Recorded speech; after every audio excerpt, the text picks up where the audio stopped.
Hello, hello. Welcome, everybody. Thank you so much for coming out. We're going to talk a little bit more about how you can use Notion to supercharge your startup and just really kind of get like the basics of organizing yourself and moving forward and growing with the tool together. I have two very special guests. The first is Sara Loretta, who is a native here from Texas, living in Austin. And this is about 3 years in the making. We have been trying to make this happen for a very long time, and I'm just so thrilled to welcome her on stage very, very soon here. She's a consultant, a longtime ambassador. We've been working together for a very long time. So without further ado, please welcome Sara Loretta. Hi, everyone. How are you? Good. Is everyone caffeinated? No one looks caffeinated in this crowd. Give me a thumbs up if you had enough, because I've had too much. All empty. I know. We got to resort to right? Just kidding. I'm kidding. Hi, everyone. While we get the slides started, I'm just going to keep talking. My name's Sara. I am not only a Notion ambassador, but I've been a certified Notion consultant for a little over 4 years. But before that, I got started in business development, compliance, and data when I was the bright age of 18 years old. I joined a nonprofit here locally in Austin. I've been in Austin for several years now. I know I look like I'm 12. I promise I'm not. But when we got started, we were a 20-year organization solely operating out of filing cabinets. How many of you guys still use paper in your business? I should not see a single hand. Perfect. So when I got started at this organization, we owed close to $100,000 to the city of Austin because our reporting was wrong. We were literally hand counting genders, age, zip codes. Terrible. And so at 18 years old, I said, I'm going to learn SQL. And I'm going to build databases, and solely I am going to fix this problem. And so with that, I learned SQL, we fixed all those problems, and I quickly fell into compliance and data and problem solving. And so when I went into freelancing about 7 years ago, I started continually hearing problems from businesses.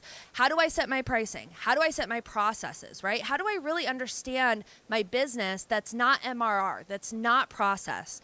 And what that boils down to is customer experience and customer journey, right? If you're not getting that feedback from your clients, you're solely going off of vibes, and that's not what grows a business. But at the same time, how do you actually manage that data? Where do you look at that data to say what is actually going to move the needle, right? Sure, we may have customers, but if 60% of our customers aren't happy, what's the point? We're doing something wrong.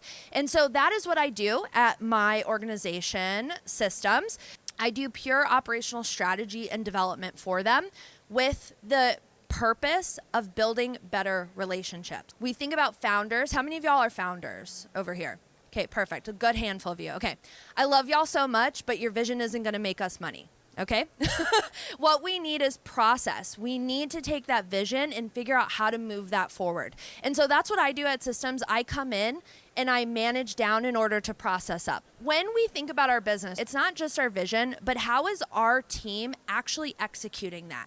So if you actually think about it, teams spend nearly 30% of their time on manual tasks. If we sit here and say, I'm going to build this startup because I'm going to solve this one problem, is your team actually working on that problem? Chances are they're not. They're answering emails, they're doing tasks, they're doing things that you think are important, but maybe they necessarily aren't. And so part of that is, how do we streamline that? How do we look at our business to solve that problem? We do that with a very scientific method that I have created called the if this then what method. So the if this then what allows you to really think about, if this happens, right? If our intention is that we enter a customer into our pipeline, what then happens? Is it making money? Yeah, that's our goal. But it actually is, how do we keep them in our ecosystem? How do we build relationships with our customers and our clients? And how we do that is by auditing our processes, creating processes. How many of y'all are so confident in your customer journey and your operations for your business? We have a lone survivor. I love that. So what that means is, I don't care about your MRR. I do not care if you're making $100,000 a month, $1 million a month, $1 million a year. None of that matters, because you did not say that you're confident in your processes. And so how we do that is with if this then what. And so it's this idea that when somebody enters your pipeline, what is the action that happens? When you have a meeting with your team, what comes out of that, right? It's very scientific. It is the best scientific method you could ever ask for, and it's the simplest thing you could do. So when we think about that, if you could go back one more. So this is actually a customer journey that I worked with a startup. They do like anti-aging skincare, and they had this exact problem. They could not tell me how they operate as a team, which is very, very, very scary. Not only if you are an investor, but if you are someone who wants to be hired and join that team, you don't know what you're signing up for every day. While it's beautiful and amazing and awesome, what does your ramp look like? How do you future-proof your business, okay? And so with that, what you want to do is you want to focus on your customer journey, manage your processes, and ask yourself, what can I do better at? And what comes out of that is, what do you automate? What do you streamline? What do you template? And not just in Notion, but overall. So when we think about a great example, and we'll pull it up here in a second, but I worked with this skincare company who specifically their marketing team, they are running several campaigns at any given time. Think about Amazon Prime Day. They're launching a new product. Maybe they just raised seed round and they want to do a whole influencer campaign. So the problem that they were having was that their marketing team could not track creative briefs. Very simple. Their social media team wanted a quick video from an influencer promoting their gummies. Great, sounds easy. Well, it's got to go through copy. It's got to go through design. They've probably got to land an influencer to actually figure out who's going to make that content. But then the next piece is that it's got to go through legal. So when we think about our processes, I just named like 6 things that have to happen just to post something on social media. And that's not to scare anybody. I hate making content, but we all have to do it, okay? But when we think about it, what makes that process easy? And for them, for my client, they had a huge issue with handoff. And so when a creative brief comes in, okay, when copy is done, we've got to notify the next person that it can go through design, go through editing, then go to legal. And so what we were able to do in Notion, and this is a client who really did not have a good solid tech stack. They kind of just like had Asana in one team, had Jira in one team, had Google Sheets in another team, right? They really didn't have a cohesive tech stack. And so what we did, we used 2 specific features in Notion for their build. The first is automations. How many of y'all have played with automations in Notion in here? Cool, you love them, they're great. Yeah? Cool. Okay. So what we were able to do is build an automation that when a status changes in their production pipeline for marketing, it notifies the next person. But the awesome thing is they, like many, do not love Notion notifications. They get very overwhelming, especially if you have a large team. You're constantly seeing that red number pop up. And so what we were able to do with the automation is actually push it to a specific notification channel in Slack just for the lead of copy and the lead of design, to get everybody else out of that conversation.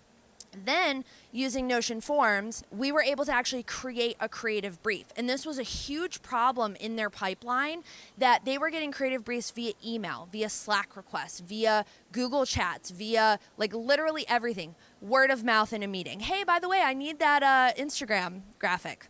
What graphic are you talking about? So being able to actually track that project, Notion Forms was the easiest way to set this up, to give people a solid boundary of, this is the data I need, this is the timeline, this is exactly what I'm asking for. And with Notion Forms, what's great is that data automatically dumps into the database that you build the form on, which then kickstarts all of the status tracking for actual production.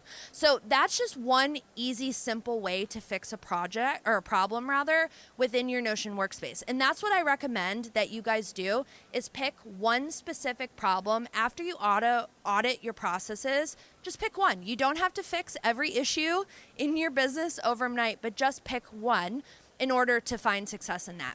And how you can do that, go ahead, Francisco. How you can do, and this, based on some of the work that I've done, sorry, I forgot about this slide.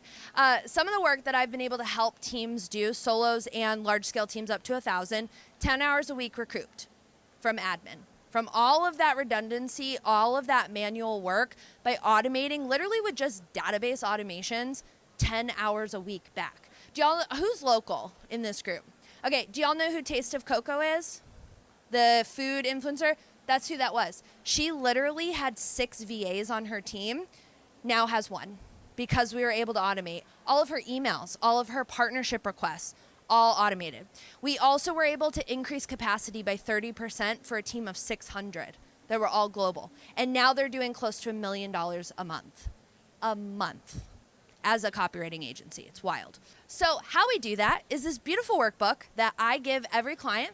And what this workbook is going to do is going to take you through, and it's free, you just have to give me your email. What it does is it takes you through my process called SCT. Every gear has to work together. All of those have to work together. Your systems, your internal culture, your customer experience, and then the tech stack that you use in order to make that happen. And so this workbook takes you through the entire journey of understanding how does your team interact when they are not in a role that necessarily moves the needle? Do they feel like they are allowed to give their opinion and give their insight to improving the business? How does your customer interact, and how do you offboard a client? How many of you have an offboarding process? Okay, a couple of you. That's more than I thought would raise their hand. That is a huge issue. How are we getting feedback from our customers? So this workbook is literally going to walk you through all of that, and I kid you not, if it does not change your business and give you the ability to take action immediately, send me a DM and I will pay you $10. If you cannot find something to improve your business, I kid you not, I will buy you 4 coffees or however much $10 will get you. Okay? So with that, I'm going to have Dave come on up and talk more about problem solving with Notion, one specific thing to get you guys really confident in using Notion for your business.